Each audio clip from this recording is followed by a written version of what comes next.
Good evening. I'd like to call the meeting of the Caldwell County Department of Social Services to order. Today is Tuesday, July 29th, and it's right at 5 o'clock here in the Out East Orange building. We'll get started with the Pledge of Allegiance, and we'll follow that with invocation by Pastor Jimmy, preachers, Concord Baptist Church. Everyone face the flag. Salute. I pledge allegiance to the flag of the United States of America and to the republic for which it stands, one nation, under God, indivisible, with liberty and justice for all. Pastor. Let's pray. Father, thank you for this opportunity to meet. Father, I pray for and call on you to give wisdom to each one who works with social services in this area, in our county, in our city. Father, I pray and we ask that you give them wisdom and discernment in every family, in every case, in every file that they deal with. Father, we know at times that it can get overwhelming. We know at times it can be emotionally and physically exhausting. But Father, in your strength, we can carry on. So give each one in this room clarity of mind as they plan and as they carry out what needs to be done here in Caldwell County in social services. Bless each social worker. And we pray it in Jesus' name. Amen. Amen. Thank you, Pastor. All right, next on the agenda is the any amendments to the agenda. We have no amendments. All right, need a motion to approve the agenda as is. I'll make the motion. Oh, second. All in favor, please say aye. Aye. All opposed, motion carries. Now I need a motion to approve the minutes from the last meeting. I'll make that motion. I had a motion and a second. All in favor, please say aye. Aye. All opposed, motion carries. All right, tonight we're going to recognize the Employee of the Month, and we're going to get started with Laura Harrison, Deputy Director, and Tristan Dameron, Social Worker.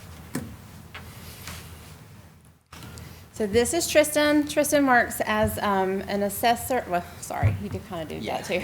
But he does in-home case management services. And so he recently has worked as an assessor helping out some. So I'm going to read his nomination.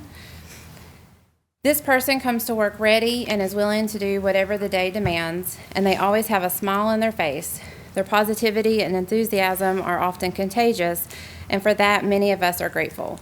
This person is a respected team player as well as a respected coworker. They show that same respect to all families they work with in the community.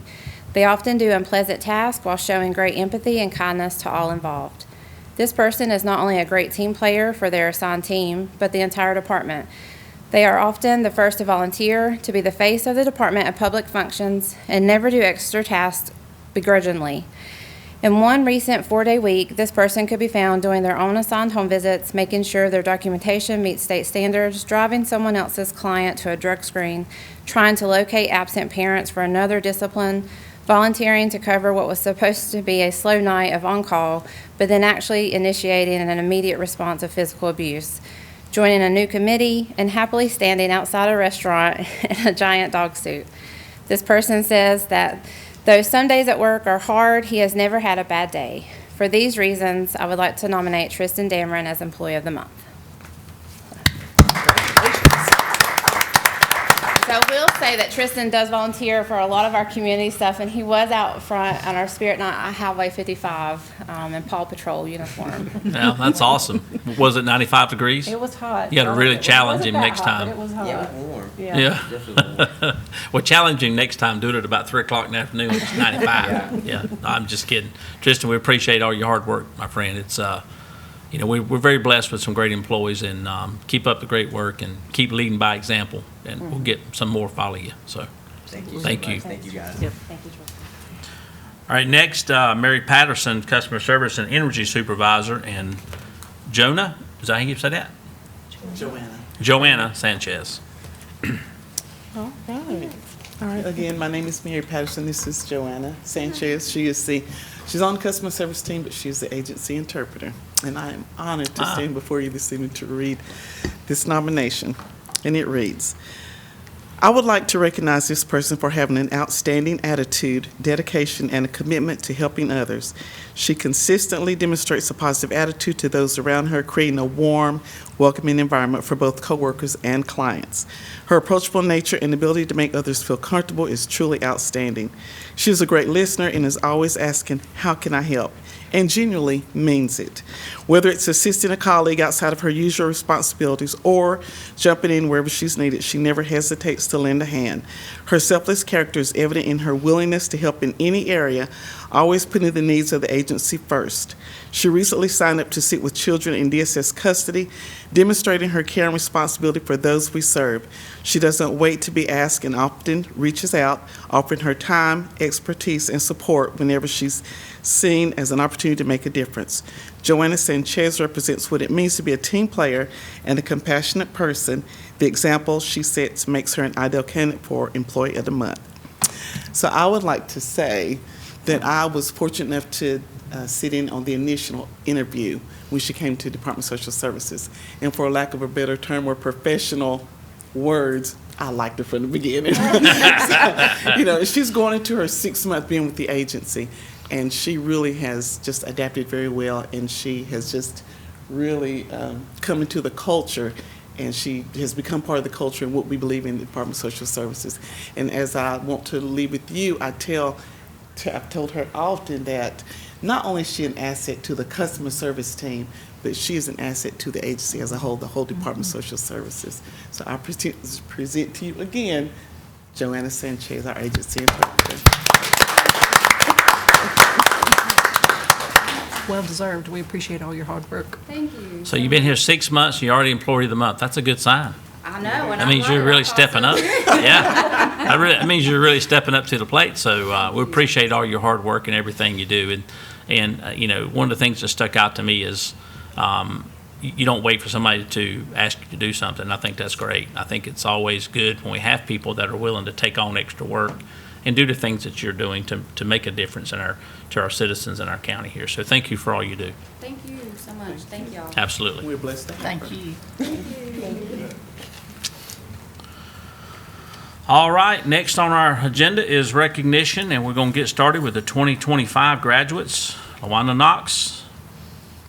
Oh, you snuck in here. I hear you. Good afternoon. Always great to see you. Oh, well, I'm happy to be here. Well, beats the alternative. Yes. Yes.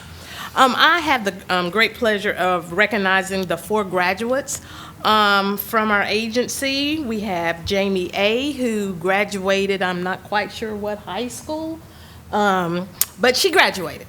And she will be 18 next month, and she is doing the VPA and doing the 18 to 21-year-old program. Yeah. We also have Sharon M., who graduated from South Caldwell High School.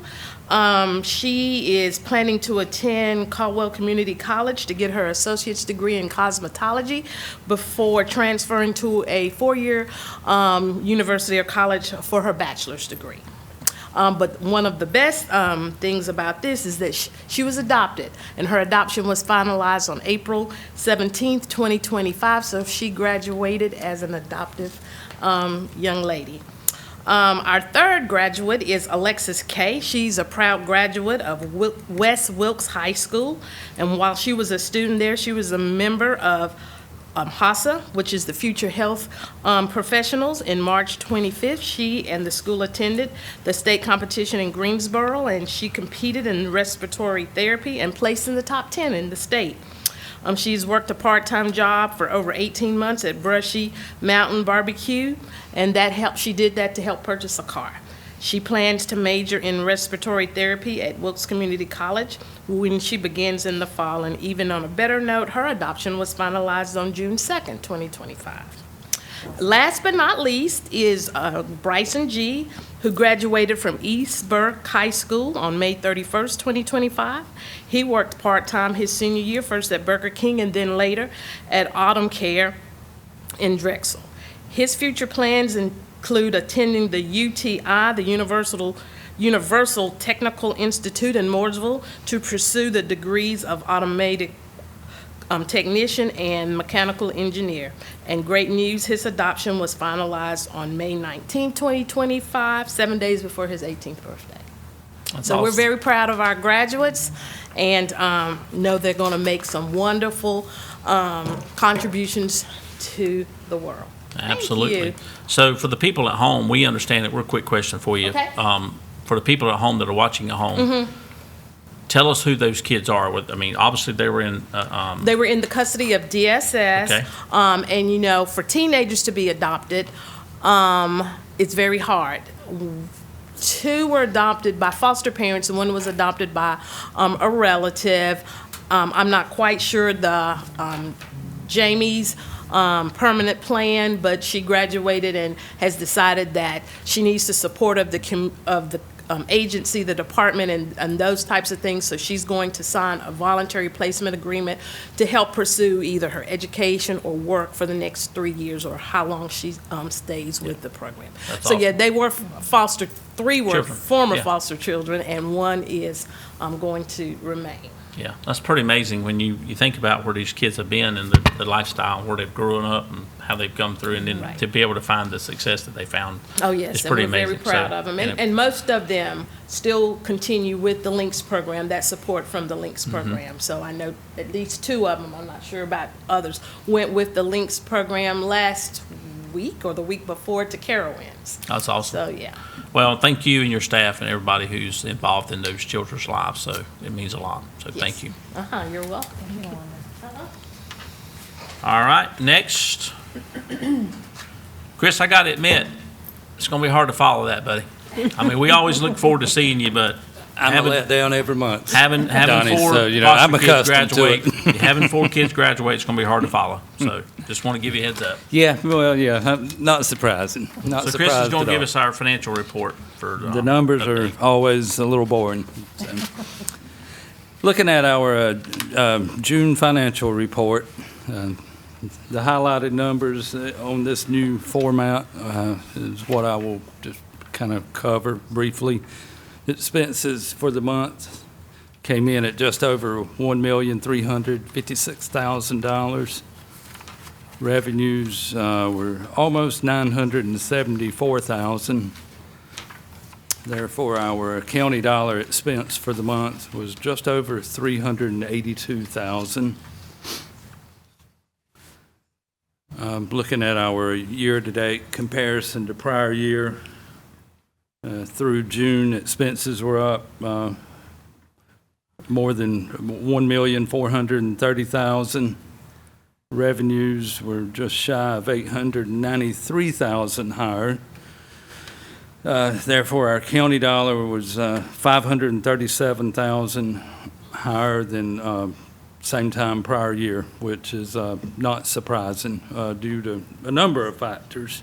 I think last month that number was like 1.2 million. We were waiting on some additional revenues to come in, which were received during June, bringing that number back down to a more reasonable number, of course, where we kind of anticipated being at this point in the year.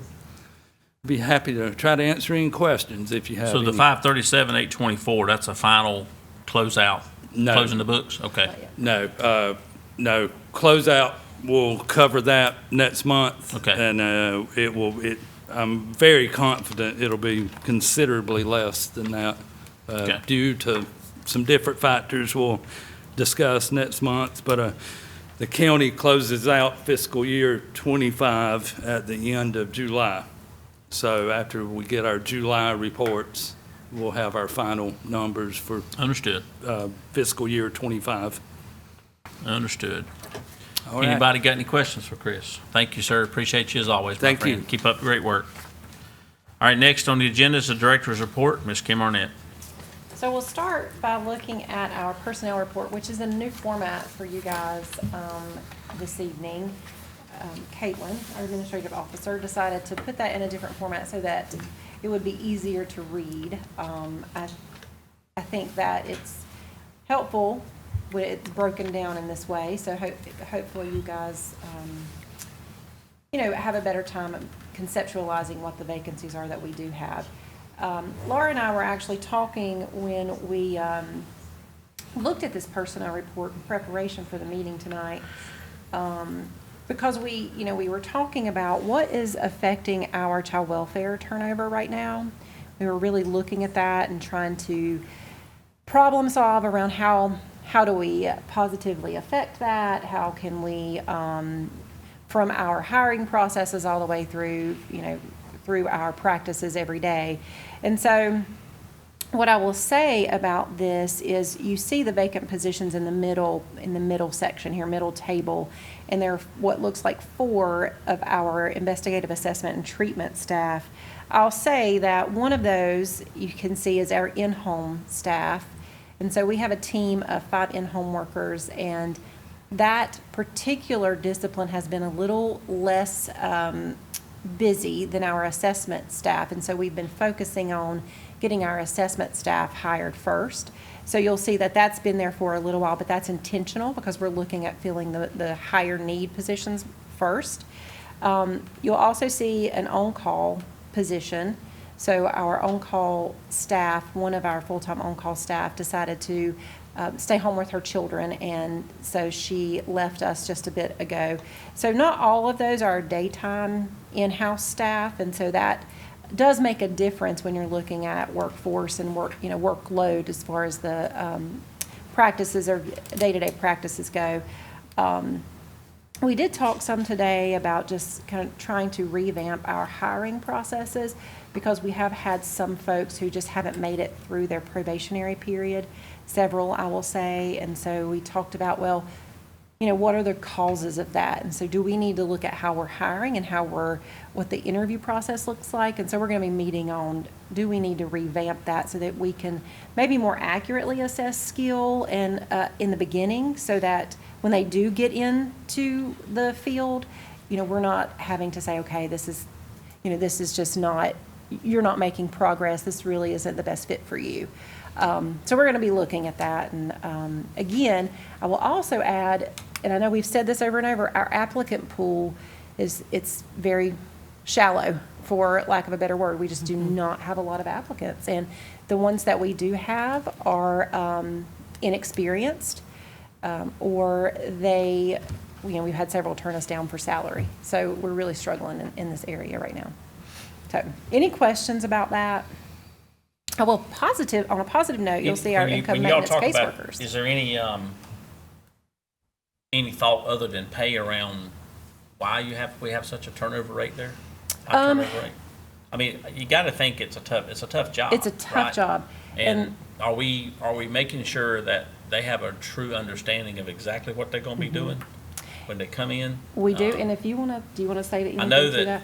I know that sometimes in the job world, when you're desperate, and I don't like to use the word desperate, but when you're desperate, sometimes you have a tendency to say, maybe hold back a little bit of information, sugarcoat it a little bit too much, and then the person gets in and goes, "Oh my gosh, I didn't know this was the case." It ain't just with DSS; that's across the board, right? Sure. Any kind of job. I will say, and I'll hand it to you as soon as I say this, we've been very intentional about that over the past year or so because we felt like we really wanted them to understand what they're getting into, because we do not want any surprises when they get in there. And so I'll give it to you. And we've changed the way we do our interview process. We now do like a telephone interview ahead of time and call references for those that we're interested in bringing in for an in-person interview. And during both the telephone and the in-person, we make sure we go through exactly what we do. For those people that don't have a degree or really understand social work in general, it is harder to explain to them and for them to get that grasp until they get in there and really see it. But we do the best we feel like that we can to explain what we do and go through like what a typical day could be and explain that that's atypical, like it's different every day. And so I think that we've improved on that, like Kim said, over the last year, and we've worked really hard with that. I will also say, while I know it looks like a lot, right now in child welfare and assessments in particular, there's been a lot of changes happen. And not only is the job itself difficult, but there's been a lot of policy changes at the same time as our program changed. And so currently our assessors are working out of 2 different computer systems to be able to do their job. And so this system they're familiar with and used to, and now the state has rolled out the new system, Path and See. So they're having to learn that too and work in both simultaneously. And there's been a lot of policy changes that have happened recently, and then again, I'm going to touch just a little bit on when I did my part of House Bill 612. There were some changes for child welfare there. And so there's just been a lot going on top of an already Tough difficult job. Yeah. Do you know if any of those folks for turnover, were they voluntary turnover or involuntary turnover? Like Both. Okay. I think because sometimes we also find that in that probationary period, just in the field in general, right, folks are actively seeking work, which means they've had multiple interviews and sometimes have potential multiple offers on the table. And depending on how things work through, Timing, yep. employees also take a job, but then if another job comes available that is something more appealing or pays more, then we see folks that transition into those positions during that probationary period. Yes, Do and do we ever go up and do any job fairs or anything at App State? We participate in any job fair that we're taught, especially the ones on campus for that. And we've partnered with App State to get interns. If y'all recall, we had several last semester that we were able to hire on full-time. Yeah, interns are usually we pretty love good. that. We We do. love to get interns, and we're able to pay them now, so that's something new as Yep. of a couple years ago. Yep. And so we have been very successful with our interns over the past couple And years. regarding to pay, do you have the flexibility to, because I know you have starting pay and you have the cap, right? Are you able to, based off experience and things, to work within that scale? So we are. Because I know years ago, anybody that came in, they had to start at the bottom, you know? No, we definitely look, we take great pains, and they'll tell you it's one of the hardest things we do is talking about salary, because we take great pains to try to hire someone at a level that they deserve based on their experience and their education. And at the same time, we are a little impacted, well, greatly, I'll say greatly, I'm not even gonna say a little, greatly impacted by where our current staff are. Because we may have staff who are just $1,000 more because they have 10 years of experience, and then we're bringing in someone with 12 years of experience, and we're having to balance out. We can't go past someone that's been with us for 12 years and bring someone new in that has equal amount of experience. So we have to really be careful with that, because we want to be equitable and fair to the folks who have served with us for so long. And it's just the compression is really difficult. So we run into a lot of issue there. But we definitely take great pains in looking at where we can place them, what is fair, what do they deserve. But we are held back by that compression. Have we communicated this compression to the administrative folks? Okay. Yeah. Okay. Yeah, we All have. right. You So got anything else? on a positive note, I'll say our income maintenance caseworker positions, you can see that we filled multiple of those since our last meeting. So we're very happy about that. And Brandy doesn't want me to say any more about that. So just very quickly, I don't have a lot more to report on, because we've talked so much about the changes that are coming in SNAP and Medicaid. And so that the bill did get passed. And so the changes, as we talked about them in the last meeting, are what's going to be going forward.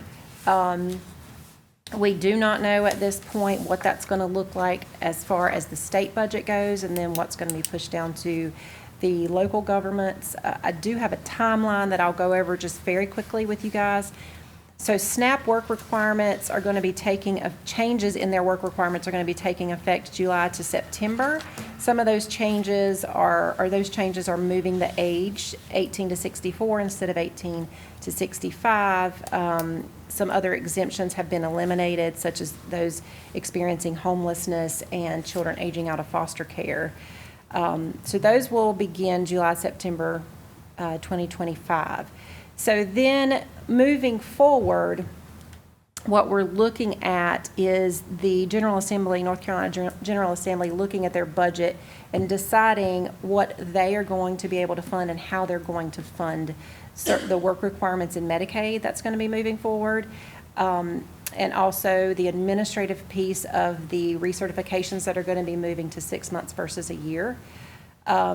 Because these recertifications that are going to be every 6 months are in the expansion population only, the state money cannot pay for anything in expansion, or it will induce the trigger law, which causes the expansion to be done away with, be required to be done away with. So if any state money goes toward expansion, the trigger law takes effect. So they're going to have to figure out how they're going to fund these additional work requirements and the additional administrative burden of the recertifications that are going to be happening every 6 months. And so we'll hear more about that as we move forward. October, December of 2026 are when those work requirements are going to be put into place, and when the recertifications every 6 months will be put into place. And then moving forward into 2027, October to December, that's when the SNAP benefit cost share will take place, and that is the states putting in a percentage of the benefits of SNAP based on that state error rate. We talked about that last month. If it's below 6, there's no cost share, and it goes up from 6% on. And right now, the state of North Carolina is a little over 10%, which means we would be looking at a 15% benefit cost share in North Carolina. And I will answer your question. I know last month you asked if they can look at counties independent of each other, and they will not. And it's a state deal. It's a state. So we suffer from poor performing counties. Yeah. So it will be as Broad a brushing whole. it, painted all one brush. Yeah. And so then also the SNAP administrative cost share, which right now counties are paying 50% of that administrative cost share to run the program.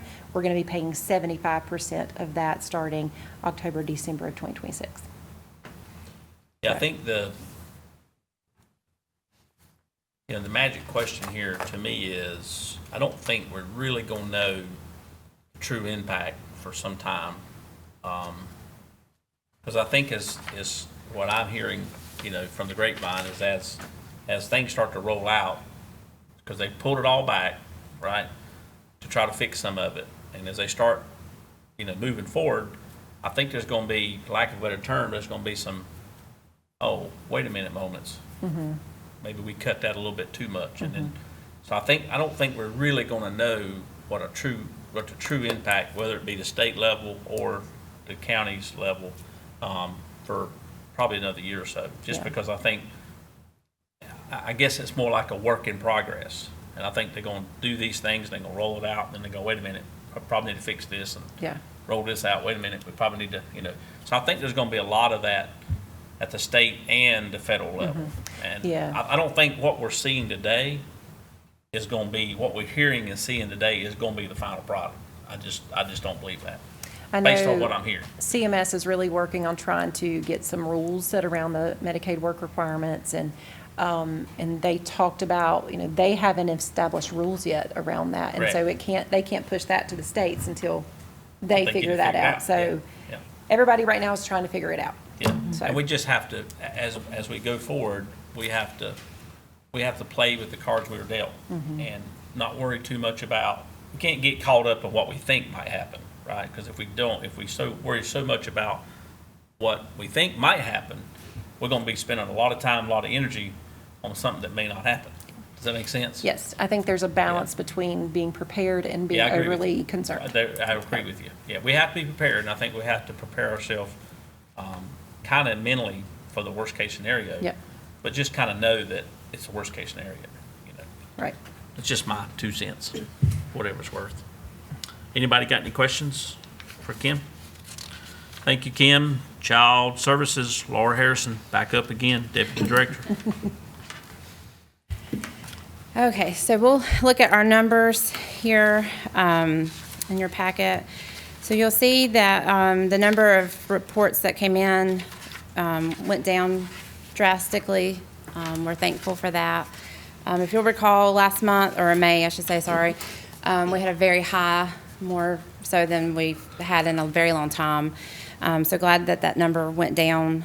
I will just, as a side note, just real quick, House Bill 612 will impact this number moving forward. We anticipate with the way we track new allegations, I guess. So before this happened and new policy rolled out, if information was received by a caseworker that had an open case on a family they're already working with, it didn't necessarily get put as a new report. We just went out and addressed it and handled it. But now with the new changes, we have to now put that on a new report, and so those numbers will be reflected in this number. Gotcha. So if you start seeing that going up, and I'll try to remind, every time if that happens, of which we, again, anticipate that happening, that's going to be normally the reason why. And if there's something different, I'll let you guys know. Gotcha. Makes sense. And then that will also impact the second number as well, so just so you know. Yeah. We had 30 assists with assessments and in-home services. We had 39 open cases, 2 assists with that. And again, those are the most vulnerable kids that are still at home, our high-risk population. 144 children experiencing foster care. That number just went up slightly from the previous month. We were able to finalize 3 adoptions. And then our numbers for our licensed homes remained the same. Just a few updates. We did do a links trip. So that links is services that are provided to any child that was in foster care from the age of 13 and aged out of foster care. Am I correct? It's not if they were adopted. Oh, and if they were adopted. Sorry, we just had this discussion. So some services that we can provide, like to do life skills, to teach different kind of independent living skills, things like that. And so we were able to do a trip. 9 kids were able to go to that. They had a lot of fun. We went on the 16th of July. Everybody that went was tired afterwards, but they were able to get money. They try to budget for their food and things like that. So while learning some skills, but also having fun with it too. And then I'll also let you know, we've been talking about fentanyl a lot recently. It's really impacted our community, and we've really seen an uptick in that recently. And so we're looking at starting like a fentanyl task force. And in doing so, or planning on trying to get this up and going, I learned about Hope for Caldwell. And it sounds like they do a lot of the same things that maybe this is what we were looking to. So I'm in talks with them still. I've sent out an email inviting people to a task force to really talk about fentanyl, what these agencies, what our community partners, us, what we're already doing, and then what we can think of to try to do something different, better maybe, to impact this, because there's a lot of negative consequences from this that we've really been seeing a lot lately. And so just wanted to let you know that, but that's still in the planning stages, still in the works of getting that set up. Yeah, that's a good idea. Let's talk. I've got some ideas I can throw to you. Okay, great. Yeah. And it'll be a good collaboration with Hope for Caldwell. It ebbs and flows in the level of activity and participation that we have. So I think anything that we can do in order to enliven the group and get more engagement is really, really necessary in the area. But we did a fentanyl awareness challenge earlier this year where students from all over the county submitted applications, came and presented to the group, and then were awarded prizes based on those presentations. And so we would like to be able to continue that as an annual thing, because it was fairly well received. Not as many applicants as we would have liked, but I think that that's a really great collaboration. That's a good idea. With them, and then with the transitions and restart, to be able to pull everybody back together and kind of getting it moving in the right direction again. Good. Okay. Do you have any questions? Anybody got any questions? All right, we're all Thank good. you. Thank you, Laura. Take care. All right, up next is Brandy Hood with Family Support Services highlights, and also Economic Services Administrator, and Elizabeth Franklin, Economic Service Program Manager. My gosh, It was a lot. it's a whole lot of stuff. Yeah. I mean, it took 4 lines to get all that on. So I'll just briefly go over our numbers. Not a lot has changed since last month. I will just highlight our child care services.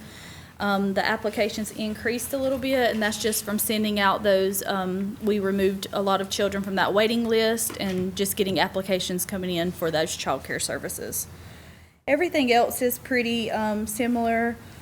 You will see an increase next month for emergency assistance just due to receiving some funding. We received funding it was about towards the end of the first week of July, and we have already used every bit of those funds. So we're hoping that we can get some more for our our emergency assistance program soon. Any questions about the numbers? Nope. Okay, so just a Pretty consistent. couple updates.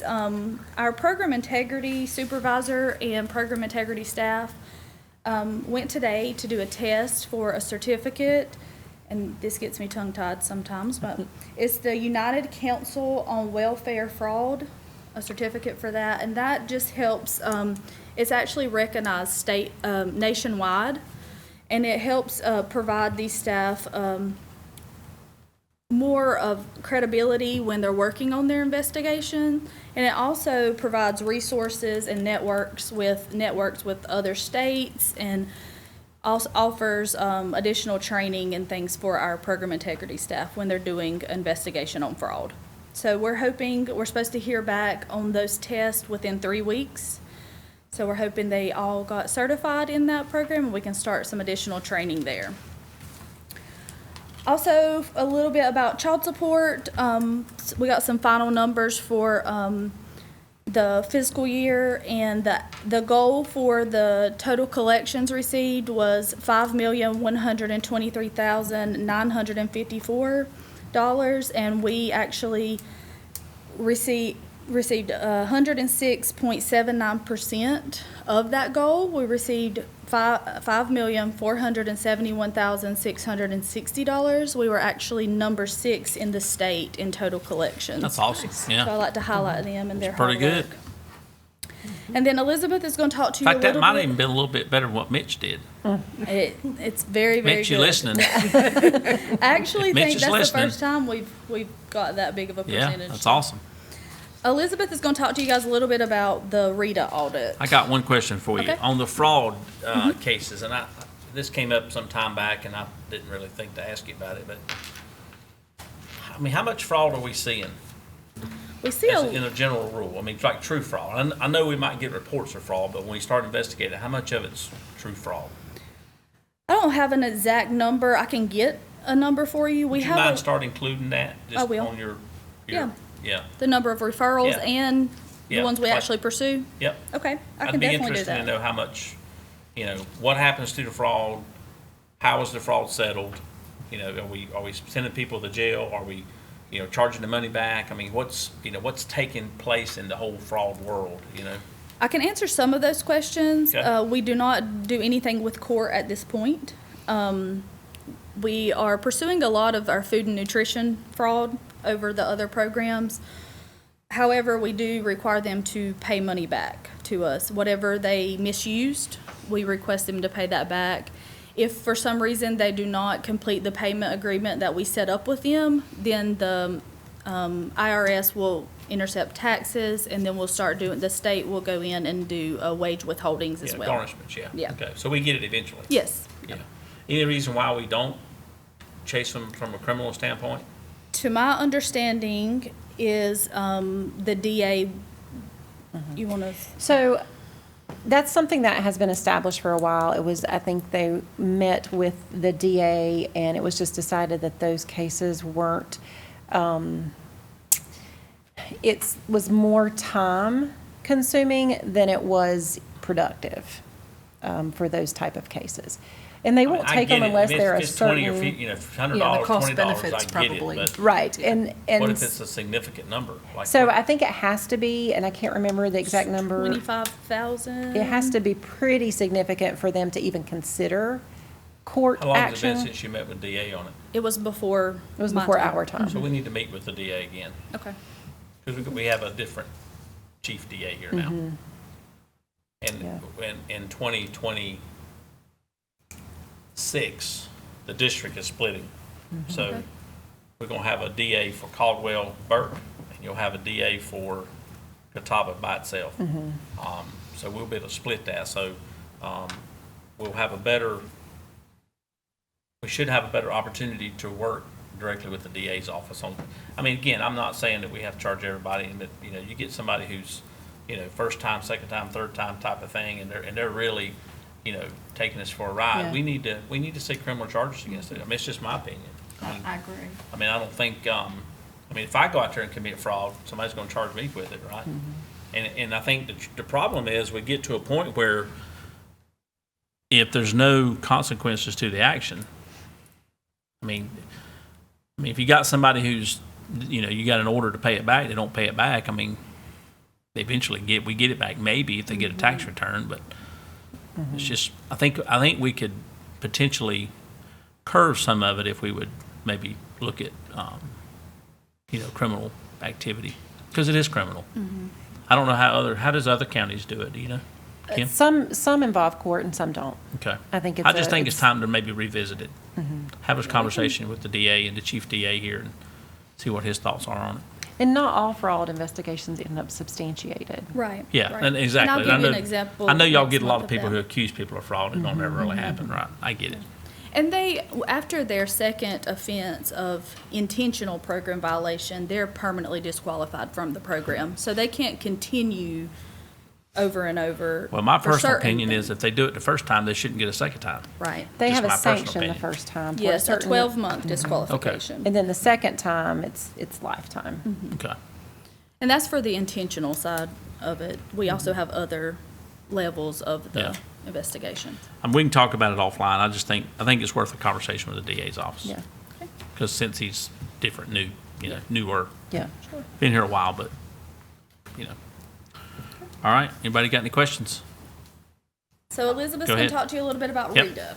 Rita, Our Medicaid audit. man, Or- Yeah. Yes. y'all done named her something now. Yeah, so Rita is our recipient eligibility determination audit, and that's Yeah. our audit that we get cycled in every 3 years, and it's our turn again. This is a 10-month cycle, or a 10-month audit. They go back and review records for the last 10 years. These are going to go back to March, and they'll go for 10 months. The purpose of the audit is to ensure that benefits are provided only to the eligible individuals. It also helps the counties to identify and eliminate technical errors that we may be making, small or large, and then eliminate ineligible individuals from receiving those benefits that they're not entitled to. So what they look at during this audit is application approvals and denials and withdrawals.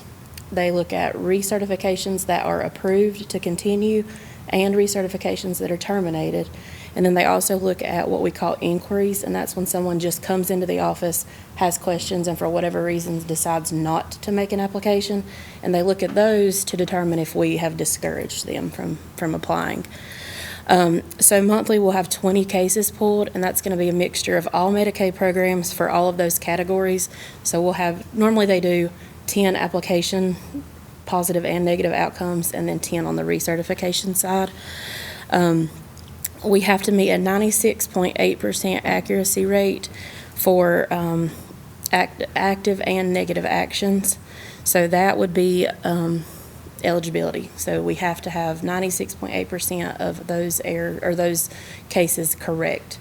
We put them on the correct program, met timeliness, all of those standards that the state sets. For internal control errors, we have to meet 90%, and what those are the small pieces that kind of build you to your eligibility. So we may have dates wrong, or some little pieces that they still got the correct program, or they still were denied properly, but some step in the middle maybe was missed or done incorrectly. And that does not impact eligibility outcome. So if the county disagrees with any of that, we are allowed to rebut that and try to, provide policy or clarifications that we've received from our policy reps to see if maybe we can get some of those errors retracted. And we have done that before and been successful. But any cases that are cited with eligibility errors do have the potential for county paybacks. So that is something that we've, got to kind of look at, but that's starting next month. So we should get our list of cases sometime in the first part of August, and then they'll start auditing them. Okay. We usually do pretty good on that, don't we? Usually, yep. Yeah. I know Rita don't hang out here much. We don't want Rita to hang out I here. don't want her here either. We wish you wouldn't come around every day. Yeah, I know. No. She's not a very welcome No, lady. no. Yeah, she's not one we look forward to seeing. Some ladies we look forward to seeing, not Miss Rita. No. All right. That it? All right, sounds good. Thank you. Beverly, with Adult Services Program Manager. You're up next, Beverly. Short and sweet. Our numbers are pretty much consistent. We were up a little bit in APS reports received this month. But as far as reports screened in, we're pretty much on the average.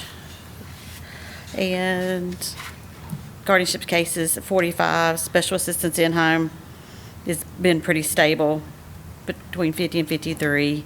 So with the state, everything's on a fiscal year, so I did add our numbers for the fiscal year in case anybody was interested in those. We actually took 462 reports and 251 were screened in for the year.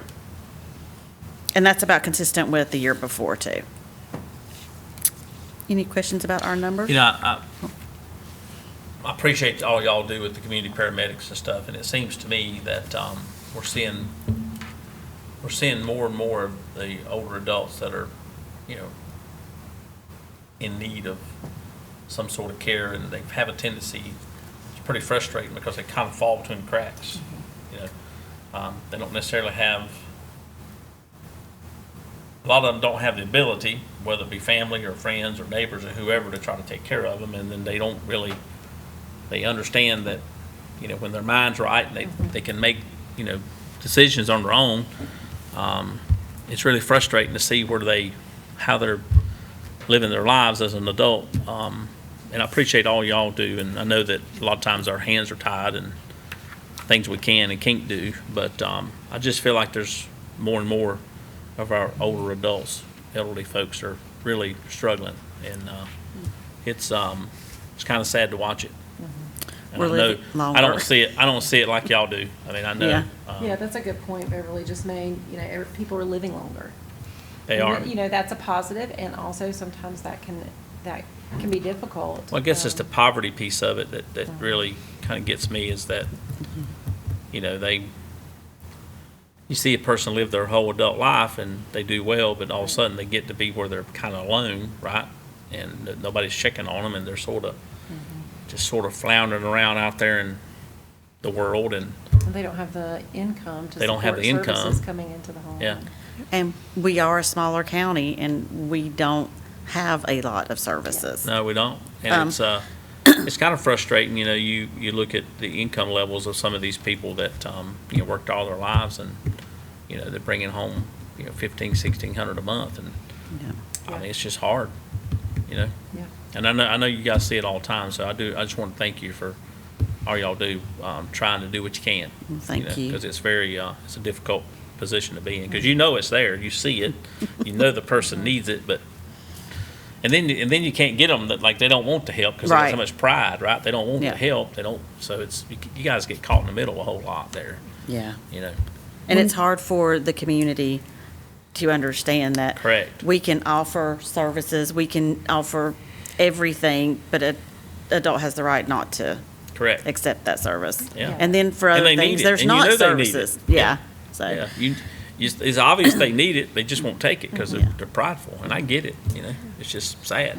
I know last year when Diane and when we attended the DSS board, the training that happened in Hickory, one of the board presentations that happened was specifically around, right, like the aging population and how counties can assess and look at, right, like what is necessary and how it's impacting counties across the state. It was really interesting presentation that they offered about that specifically. And adult services as a whole has changed. In the 17 years I've been doing adult services, our population's gone from the 60 to 90 to 18 to 90. Yeah, So we're all, you know, that's a good point. I having think to about that. learn new roles. We're all having to learn how to deal with the younger generation that are coming up and they have mental health issues. We're doing a lot more with IDD, and that's all new to us. So we're really having to. Adult services just changed. You know, like when I said when I first came, it was working with older people who had dementia, Yeah. and you know that's what you were doing. But now it's a That's a great whole point. I hadn't thought array. about that, yeah. Mhm. You know, And we a lot of substance abuse. yep. A lot of substance. A lot of abuse. it's created by substance abuse. You know, you think about the lack of services we have here in Caldwell County, in this area in general. But, you know, we're awfully blessed compared to a lot of counties down in eastern North Carolina. Yeah. You look at counties like Gates County, they got nothing. And, you know, down, you get down that way, you'll see, you know, a lot of your DSSs cover like 3 counties, 4 counties. You know, there's like, so it's really tough down in the more rural areas. I mean, we think it's rural here, right, in our mind, but I can take you to some, if you ain't never been to Gates County, that's rural. Yeah, so we don't have enough to service what we need here. And if it's something, if there's something that you see out there that you think we need and you find a provider, then we need to work with, you know, VIA and different people to organizations to try to get those services here. Them into our area. Yeah, so Well- if you come across something out there that's you think we need, then just try to get it here if we can. Well, one thing, we have our multidisciplinary team, and that is, the states also is now requiring all 100 counties to have their own MDT team. So we actually got to do a presentation on ours to the state this month. Great. April did it.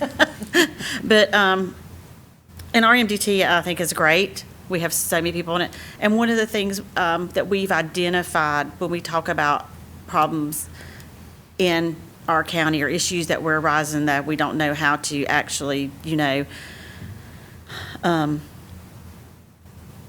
deal with it or what we need to put in place is dementia patients in crisis. That seems to affect APS, mental health, law enforcement, the hospital, is how can we help dementia patients in crisis and their families.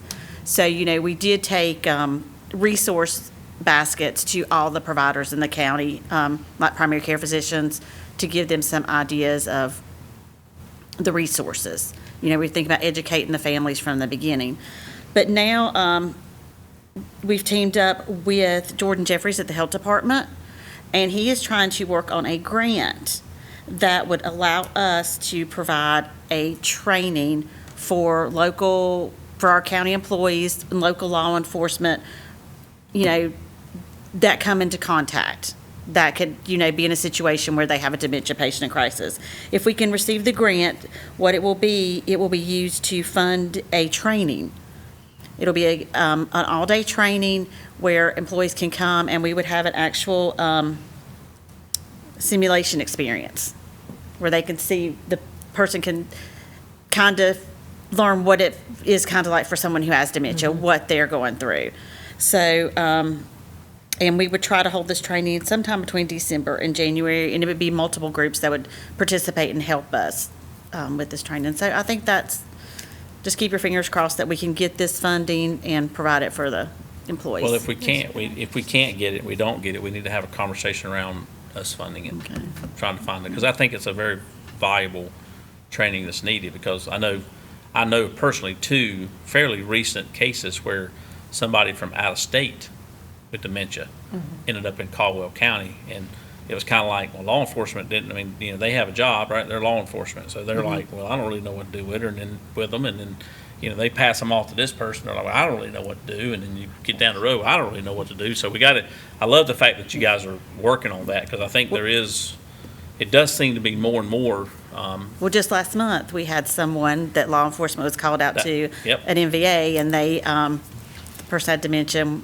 they were able to come and sit in our office. But yes, it is. That was one of the ones I was. Oh, it's talking about. okay. Yeah, I'm sure. yeah. But the yeah, other one I was thinking about is happening in Granite a year or so ago. Ended up on somebody's front porch. during the holidays. Yeah. Yes. Yeah, ended up on somebody's front porch. They're like, we don't know who this lady is, Yeah. you know? And as we're Bless her heart. aging, we're going to see more and more people with dementia. Oh, yeah. And it's hard too because they don't fit in a category. That's right. They've got dementia, so that's considered medical, not mental health. But a lot of times they're exhibiting mental health behavior due to dementia. Yep. It looks like mental health Inpatient issues. behavioral health units don't want to take them because they don't want to accept them because they say that the services they offer, such as the counseling and therapy and stuff like that, doesn't help them. Yep. So we're kind of in a catch-22. So We are, that's yep. why we're trying to work with, our whole community as a whole and come up with some kind of plan and education for our community. Well, keep us abreast on that grant, how that plays out. Okay. If we don't get it, then let us know, because I think. Okay. we And I need think to it's look at- great that we're collaborating with Jordan from the Yep. Health Department. I love to pull other county agencies in with what we do. Yeah, and law enforcement He's been very especially. helpful, yes. Are you Yeah. guys coordinating with hospice at all around that? Because they offered a training probably about 4 years ago where it was like living in the life of dementia. We had a representative of hospice on our MDT team. She actually has transitioned to Burt Gotcha. section now, but there's supposed to be someone replacing her because she actually emailed me to know who to get in touch with for the Burke Gotcha. MDT, but yeah. Okay. So- We We're had also some staff that involving- participated in that training that hospice did Yeah. several, it may have been longer than that, but it's been in the last 8 years. They used, I remember doing a dementia training with them, but it was not a simulation. But No, it was a this very one, the good one, course. this one was, I remember folks had to wear goggles and there Yeah. was all kinds of things that Yeah, were we'll definitely check that physically out. Yeah. to show you like how it would impact folks. Yeah. We'll That'd be definitely great. see if we can get someone at hospice that knows what was offered them. I'll follow up too. We have a staff member who formerly worked at Okay. hospice and Okay. see if she can get us some information. That would be great. Okay, All right, anybody got any questions for Beverly? As always, we appreciate you. thank you. Thank you guys for being here tonight. So I appreciate all you do. I know sometimes it's a thankless job, but we do appreciate you. Especially my friend here, who keeps the numbers in track. He keeps us out of trouble. All right, our next board meeting is going to be on Tuesday, August 26th, 5 p.m. here at the Allen East Orange Building. And we are going to be going into closed session pursuant to North Carolina General Statute 143-318.11A1 and 23 to discuss confidential case matter. Do we need a motion? for I need that? a motion and a second to go into closed session. Motion that we move into closed session to discuss confidential information. A second. Have a motion and a second. All in favor, please say aye. Aye. Aye. All opposed. Motion carries. We're in closed session.